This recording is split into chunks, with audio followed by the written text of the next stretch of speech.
الحمد للہ رب العالمین والصلاة والسلام علی سید الانبیاء والمرسلین اما بعد فاعوذ باللہ من الشیطان الرجیم بسم اللہ الرحمن الرحیم پڑھیے صلاۃ والسلام علیکہ یا رسول اللہ وعلی آلک واصحابک یا حبیب اللہ صلاۃ والسلام علیکہ یا نبی اللہ وعلی آلک واصحابک یا نور اللہ۔ فرمان مصطفیٰ صلی اللہ تعالی علیہ وآلہ وسلم امام سخاوی رحمت اللہ الہادی اس حدیث پاک کو نقل فرماتے ہیں۔ آپ بیان فرماتے ہیں کہ اللہ کے محبوب دانائے غیوب منزہ عن العیوب صلی اللہ تعالی علیہ وآلہ وسلم کا فرمان عظمت نشان ہے۔ کریم آقا صلی اللہ تعالی علیہ وآلہ وسلم ارشاد فرماتے ہیں کہ جو شخص ایک مرتبہ اللہ کے محبوب کی ذات پر درود و سلام پڑھتا ہے، اللہ اس پر 10 رحمتوں کا نزول فرماتا ہے، اور جو 10 مرتبہ مصطفیٰ صلی اللہ تعالی علیہ وآلہ وسلم کی ذات اقدس پر درود پڑھتا ہے، اللہ اس پر 100 رحمتیں نازل فرماتا ہے، اور جو محبوب کائنات صلی اللہ تعالی علیہ وآلہ وسلم کی ذات اقدس پر 100 مرتبہ درود بھیجتا ہے، رب کائنات اس شخص کے دونوں آنکھوں کے درمیان تحریر فرما دیتا ہے کہ یہ بندہ نفاق اور جہنم کی آگ سے آزاد ہے۔ صلو علی الحبیب صلی اللہ تعالی علی محمد۔ آج انشاءاللہ عز و جل ہم مختصر سے وقت میں تکبر کے متعلق سنیں گے کہ تکبر کی تعریف کیا ہے، اس کے بنیادی نقصانات کیا ہیں، اس کے متعلق سنیں گے انشاءاللہ عز و جل۔ سب سے پہلے تکبر کی تعریف رسول کائنات صلی اللہ تعالی علیہ وآلہ وسلم صحیح مسلم شریف میں تکبر کی تعریف بیان کرتے ہوئے ارشاد فرماتے ہیں، الکبر بطر الحق وغمط الناس۔ تکبر یہ ہے کہ حق کی مخالفت کی جائے اور لوگوں کو اپنے سے حقیر سمجھا جائے۔ دوسرے مقام پر امام راغب اصفہانی رحمت اللہ الوالی لکھتے ہیں کہ تکبر کی تعریف یہ ہے ذالک ان یری الانسان نفسہ اکبر من غیرہ۔ تکبر کی تعریف یہ ہوئی کہ اپنے آپ کو دوسرے لوگوں سے افضل سمجھنا اور دوسرے لوگوں کو اپنے سے حقیر جاننے کا نام تکبر ہے۔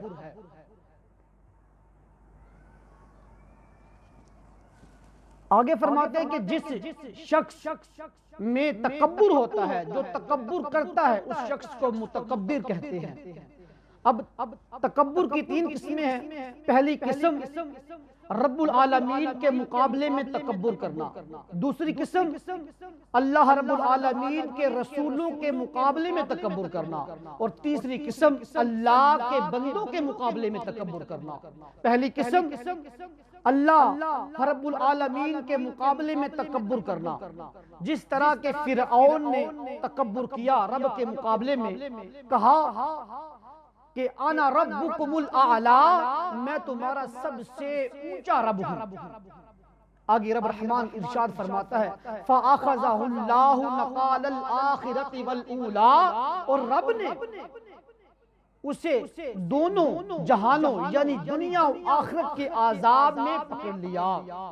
فرعون کی ہدایت کے لیے اللہ رب العالمین نے حضرت موسیٰ علی نبینا و علیہ السلام کو مبعوث فرمایا، اور حضرت ہارون علیہ السلام کو مبعوث فرمایا، لیکن فرعون اور اس کے حواریوں نے، فرعون اور اس کی قوم نے حضرت موسیٰ علی نبینا و علیہ السلام کو جھٹلا دیا، آپ کی باتوں کو نہ مانا، تو اللہ رب العالمین نے فرعون اور اس کی قوم کو دریائے نیل میں غرق کر دیا۔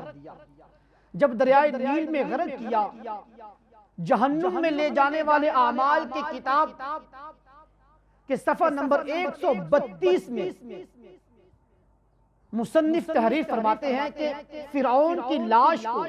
دریائے نیل کے کنارے پر اس طرح لا کر رب نے پھینک دیا کہ جس طرح کے مردہ پڑا ہوا ایک بیل ہو۔ اور دوسری قسم، اللہ کے رسولوں کے مقابلے میں تکبر کرنا، اللہ کے رسولوں کے مقابلے میں تکبر کرنا، یہ اس طرح کہ بغض، جہالت اور عداوت کی بنا پر رسول کے حکم کی پیروی نہ کرنا، رسول کے حکم کی پیروی نہ کرنا، یوں سمجھیے کہ خود کو افضل سمجھ کر، خود کو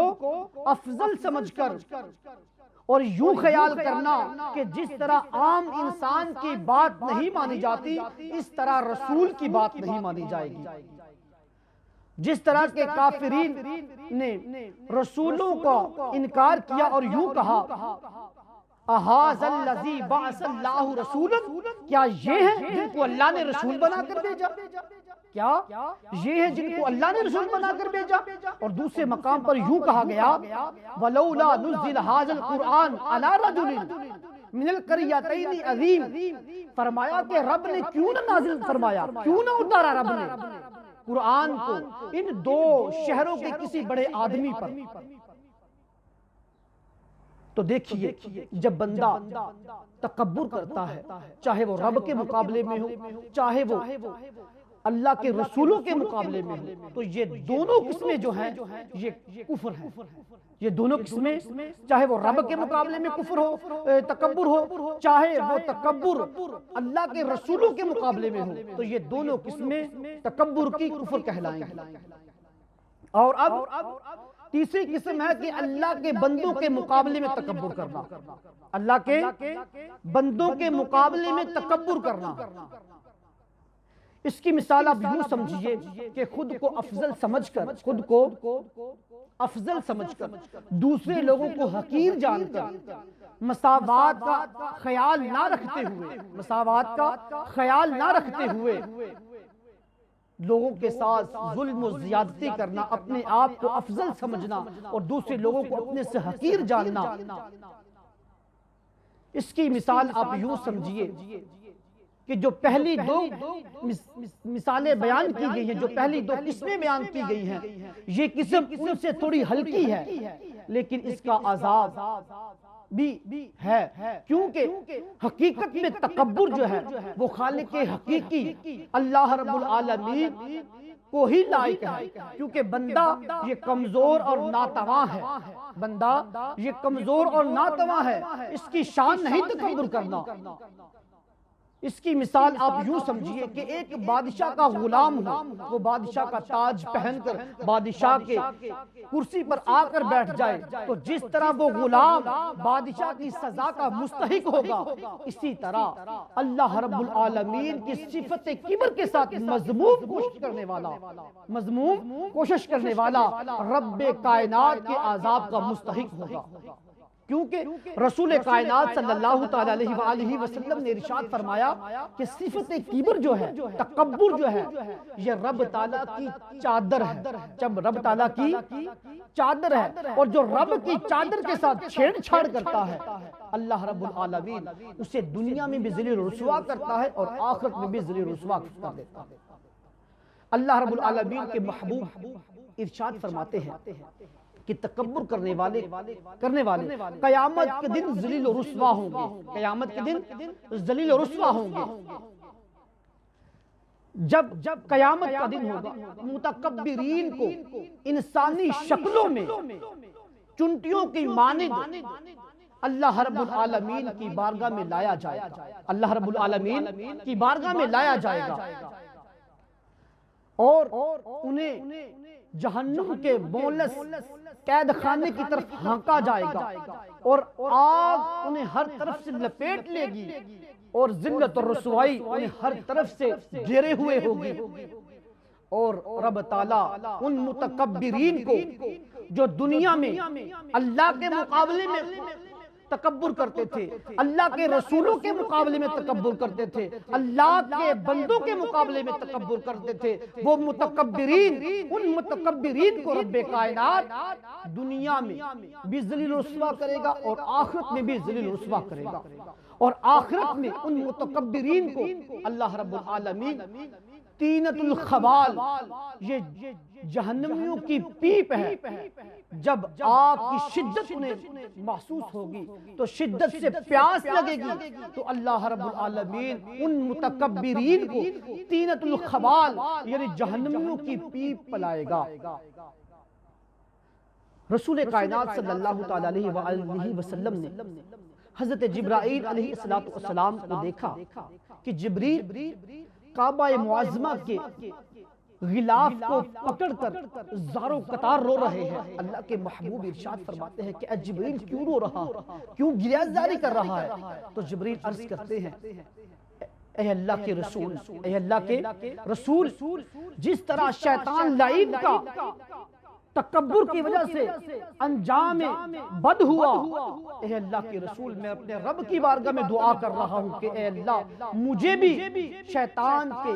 اس انجام بد سے محفوظ فرمانا اور تکبر سے محفوظ فرما۔ اور یوں دعا کرتے ہیں الہی و سیدی لا یغیر اسمی ولا یبدل جسمی، اے اللہ، اے مالک کائنات، اے رازق کائنات، تم میرے نام کو نیکوں کے نام سے نکال کر کہیں اہل غضب کے زمرے میں داخل نہ فرما دینا، اور میرے جسم کو نکال کر کہیں بد لوگوں کے جسم کے ساتھ داخل نہ کر دینا۔ اے اللہ میں تجھ سے دعا کرتا ہوں اے مالک کائنات، تو مجھے تکبر سے محفوظ فرما۔ تو دیکھیے میرے دوستو، تکبر یہ ایک انسان کے اندر باطنی مرض ہے، تو اللہ رب العالمین ہمیں تکبر جیسی بری صفت سے محفوظ فرمائے۔ اللہ رب العالمین ہم سب کا حامی و ناصر ہو، رب کائنات ہمیں تکبر سے محفوظ فرمائے۔ اللہ رب العالمین اپنے محبوب کے فضل سے ہم سب پر اپنی رحمت کی نظر فرمائے۔ اللہ رب العالمین جو ہم نے سنا ہمیں اس پر عمل کرنے کی توفیق سعید عطا فرمائے۔ وآخر دعوانا ان الحمدللہ رب العالمین۔